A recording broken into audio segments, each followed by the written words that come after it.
It has been a very busy week and it is extremely hot, so I'm probably going to be sweating while I record this video for you guys. But I want to tell you what this is about.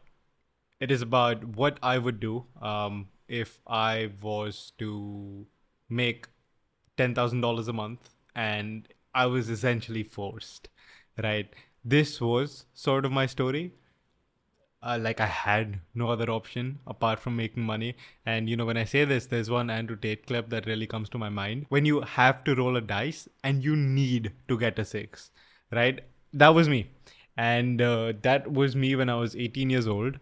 And for some people, it might come even earlier. For some, it does end up coming later in life when responsibilities naturally add up. So I'm making this video for my younger self to get him to where I am right now. And it's not like I'm in some place crazy or anything like that. Look at my background. I'm still living like a hustler.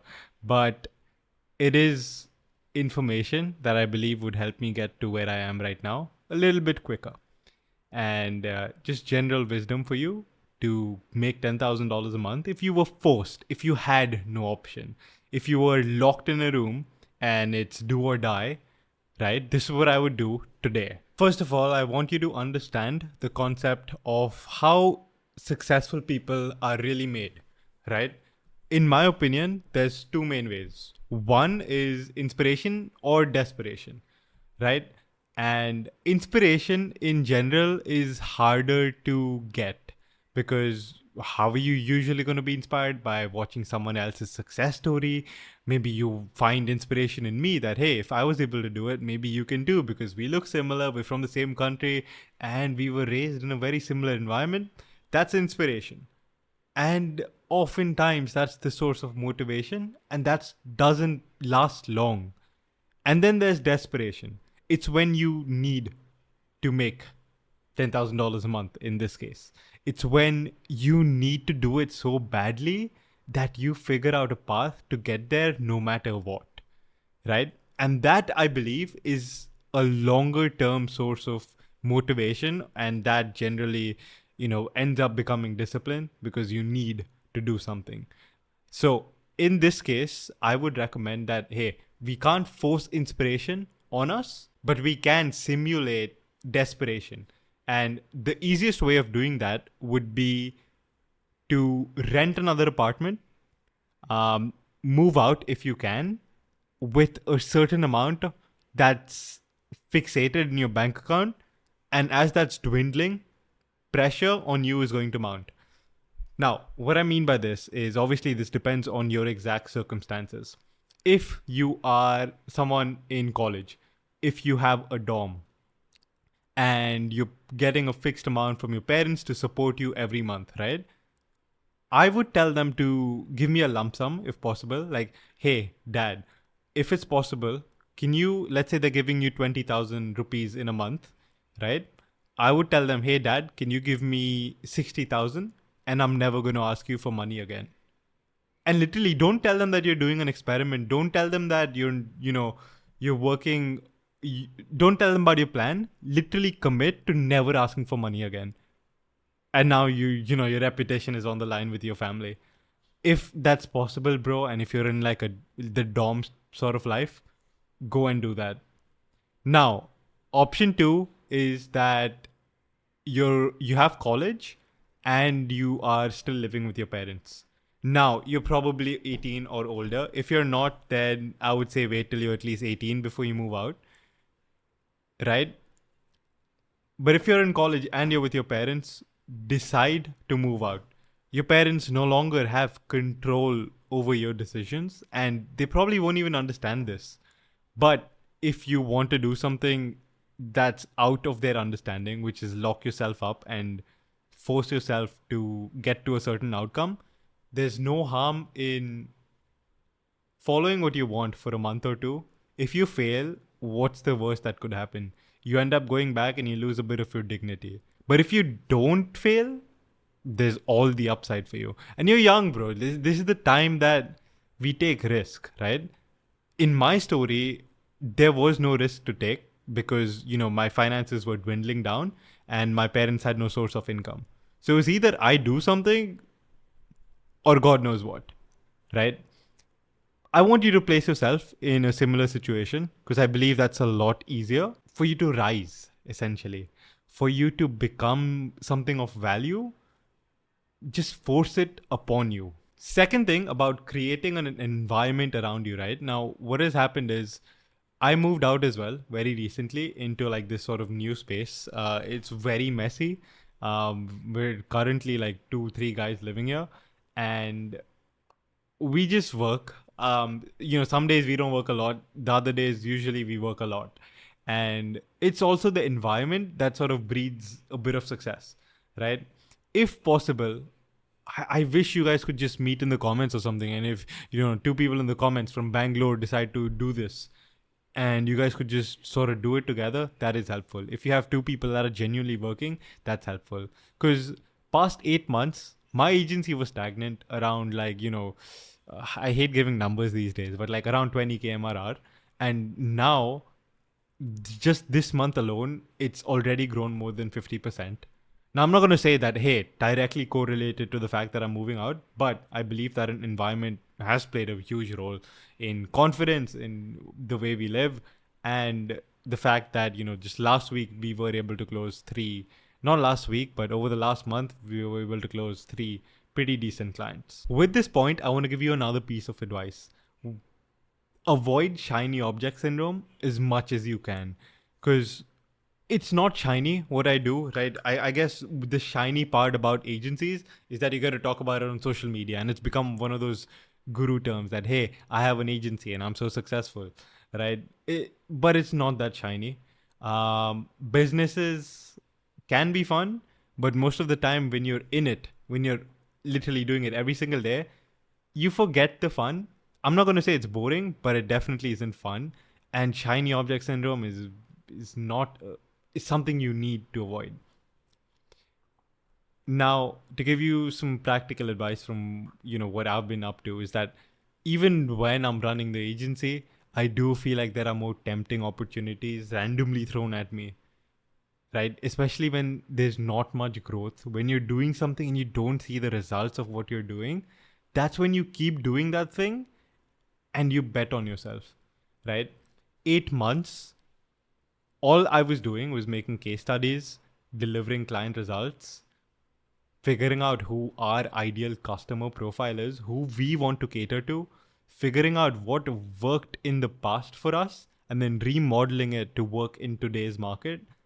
And it's like all of 8 months' work is compounding now, right? Suddenly in a month. And that is what I want to tell you guys, that oftentimes when you're working at a new business, when you're working at a new project, you're not going to see the fruits of it immediately. In that, if you don't get a sale in the first 2 months, you just quit. There are theories that, build an MVP. If it doesn't work, test it and then move on to something else. But when you have that gut feeling that what you're doing is the right thing and that it just needs to take time, stop jumping from one business to the other. Now, as for some practical sales advice, how do you get your first client? I've made an entire video about it, going into an elaborate process, into, a proper step-by-step guide. But if you want to know the 1-minute TLDR, here's what I would do. First, figure out my proposition, who I want to sell to. Second, I would create samples for the top voices in that space, the top industry leaders in your market. And the outreach would be structured such that you're not lying, but you are essentially making a play of words. And you're still keeping your integrity, but hey, you gotta get that first sale. What I would phrase it as is, here's some of our work for XYZ. I believe that you should check it out, or, whatever your copy goes. But you want to phrase it as if you have done work for that industry leader in that niche that you've selected. But in reality, it's just a sample that you have created for them. And it is a play of words, but man, it works really well. So you want to be careful of your exact phrase, because you don't want to say that those are your active clients and that they're paying you to make a sample. But it is what you want to come off as without essentially saying it, in order to book the appointments, to get sales practice, and to actually end up getting your first client. Now, what service should you even offer? Right? That's something that's a big time question. Should you just do short form video editing like the entire world is? Or should you do a podcast agency because Subha is doing it? Or should you start ghostwriting? Now, there's no clear answer. It is where you have an edge, go and do that. Right? If you have an advantage in editing, since you have been editing your own videos, sure, go offer editing. There's huge demand, and I don't think that's going to die down anytime soon.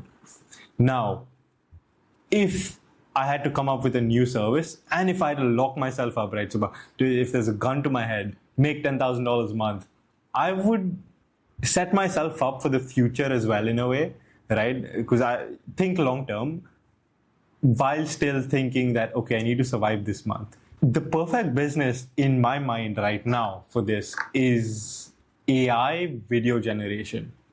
And what I mean by this is Reid Hoffman put a video up not too long ago.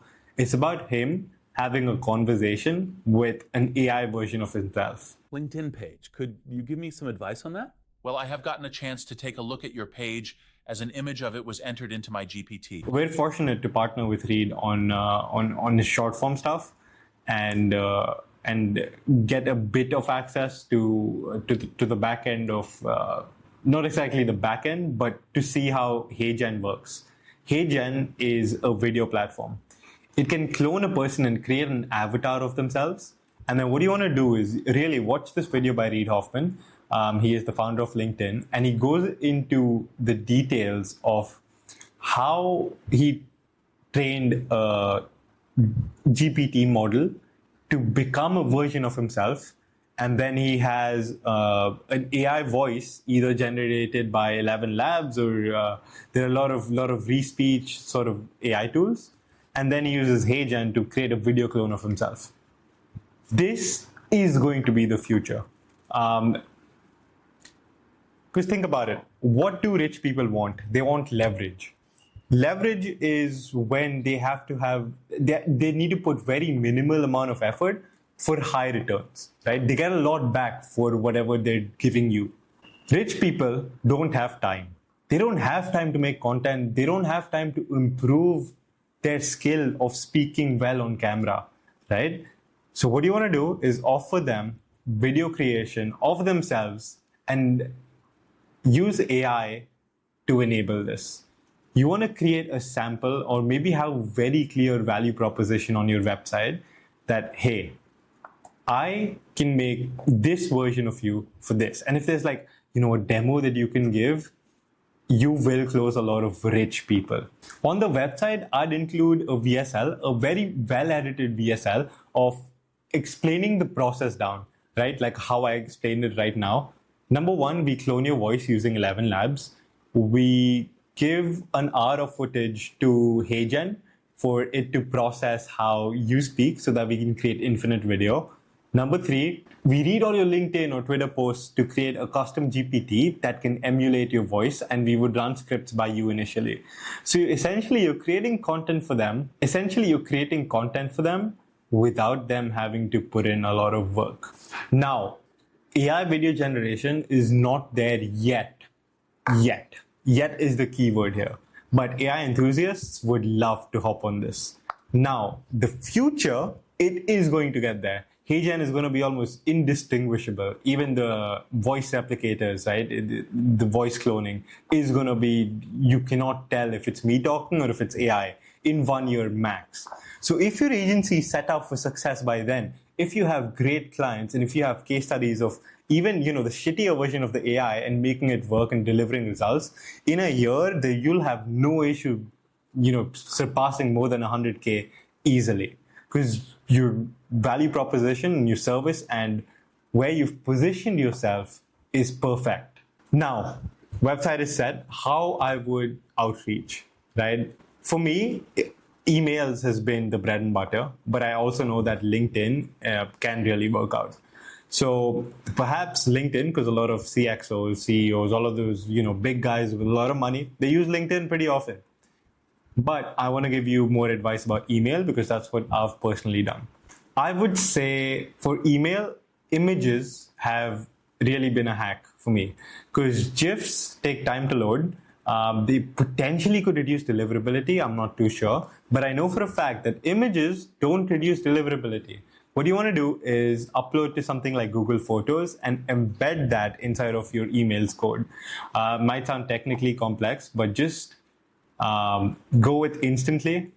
And if I was to lock myself, I would probably do hyper-personalized outreach. I would target people individually and make it a necessity for me to email at least 50 people in a day, to hyper-target 50 people. And what the beauty of hyper-targeting is that you would text them everywhere possible.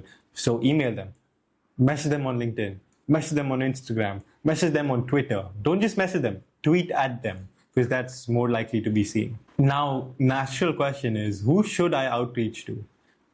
For this AI business particularly, right, the AI video business, I would reach out to people who have a lot of written content on X or on LinkedIn, but not much video, maybe because they're camera shy, maybe because they don't have enough time, and they're AI enthusiasts. So they're well known for their interest in AI, particularly, hopefully, they're investors in AI technology. Boom, that's a lucrative market for you. The goal with your outreach is to get them on a call or just close them on text. Very few people you'd be able to do that to. But if your ticket size is under $2,000 to $1,000, then it is definitely possible to close them just on text. But I want you to get practical sales experience, right? Because it's very important. A year back, I sucked at sales. But even then, I was able to close a couple of clients. Now, that closing rate must have gone up quite a bit. Or, in fact, actually, I don't think the closing rate would have gone up a lot, but the quality of clients that I can close now are a lot higher than the quality of clients that I could close back then. Right now, I could potentially close VCs, venture capitalists, but back then I could close these normal type of influencers on Instagram. Practical sales advice would be, number one, it depends on how confident you are, right? Confidence really helps with sales. Me personally, I'm a big introvert and I don't like talking to people. I grew up fat, so I'm socially not very confident, right? But with time, you can train yourself to get rid of those habits and really shine on sales calls. And that's what I did, right? It took me a while. It's one of my most challenging skills I've learned because I have to be people facing. And there's a lot that goes on in my head, like, oh, what if I say this? What if I say that? But with time, you do get better. So one of the most practical sales advice I would give to you is just do more of it. As funny as that sounds. Number two, don't have a presentation. You can screen share to show your process and, if it's relevant, but don't have a presentation. Don't have like a set script or anything like that. What you want to do essentially is create a frame that, hey, cold talk right after, not cold talk, small talk. Then you want to build some rapport and you want to set the frame of the call. What I mean by this is you want to tell them what we're going to be discussing in this call in the set 30 minutes that you guys have, right? Now, my frame usually is that, hey, nice to meet you. Oh, you have a nice background. Oh, nice t-shirt. Or not nice t-shirt, but something that's relevant, right? If they've written something on their t-shirt or if they have a nice poster on the wall, you want to point it out, ask them where they're from and don't hesitate to say that you're from India. I might reduce your closing rate by 1%, but who cares, bro? Next, you want to tell them that usually how these calls go is that first I ask you what intrigued you from my message to go ahead and book a call.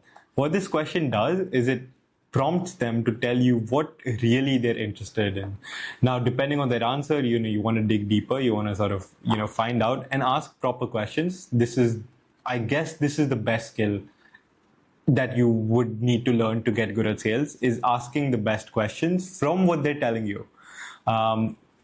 Then tell them that after, they essentially tell you about what they're interested in. You want to essentially do an elevator pitch. You want to introduce yourself. You want to tell them why you started this company. You want to tell them your vision for the future a little bit. You want to show passion in this, and you want to tell them a little bit about you and why you started this company, who you're trying to help, and what you're trying to do. Then you want to ask them relevant questions. For example, a standard for us when we're selling to podcasters is, is your podcast video or do you have audio only? You want to dig deeper into why they're trying to grow their podcast. And this is just applicable to me, but when you're doing it for your business, really try to get into the why. Try to find out what is truly important to the person you're selling to. Now, the second thing is that generally try to book a second meeting because, in one meeting, I found that oftentimes, and this is just for my product, that oftentimes it's just not enough time to discuss everything we need. And they also need to go back to their team, review the materials that you're going to send to them on email, and then have a second call. So before you let, your prospect go, just book a second call, same time next week. And then right after the call, it's important that within the hour, you send them whatever you've promised to do. I would recommend using Firefly's AI to recap your meetings, to have a video recording available as well as the transcript. And along with materials, you want to send a rough proposal. You want to make it look nice, even though making it look nice is not the most important thing. And that's what I would do if I was forced to make $10,000 a month today. And I hope that you found this valuable. Let me know if you have any questions. Bye-bye.